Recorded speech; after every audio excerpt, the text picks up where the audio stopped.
একে বড়ি পোস্ত খেতে ভালোবাসো তাদের এই রেসিপিটা অবশ্যই ভালো লাগবে। বড়ি পোস্তর জন্য নিয়ে নিলাম 1 বাটি কলাইয়ের বড়ি, নিয়েছি 1.5 চামচ পোস্ত, একটা কাঁচা লঙ্কা। পোস্তটা বেটে নেব। কড়াইয়ের মধ্যে দিয়ে দিলাম 2 চামচ সর্ষের তেল। তেল গরম হয়ে দিয়ে দেব একটা শুকনো লঙ্কা, 1/2 চামচ গোটা জিরে। ফোড়নটা ভাজা হয়ে গেলে এর মধ্যে দিয়ে দেব বড়িগুলো। বড়িগুলো দিয়ে লো টু মিডিয়াম আঁচে লাল করে ভেজে নেব। বড়ি ভাজা হয়ে গেছে, এর মধ্যে দিয়ে দেব 1 বাটি জল, স্বাদ মতো নুন। এবার ঢাকা দিয়ে লো টু মিডিয়াম আঁচে 5 মিনিট ফুটতে দেব বড়িটা সেদ্ধ হবার জন্য।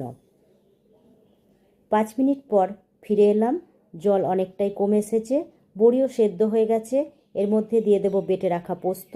পোস্তটা দিয়ে ভালো মতো বড়ির সাথে মিশিয়ে দেব। নামানোর আগে ওপরে ছড়িয়ে দেব 1 চামচ সর্ষের তেল। বড়ি পোস্ততে কাঁচা সর্ষের তেল একদমই মাস্ট। এবার গরম গরম ভাতের সাথে সার্ভ করব।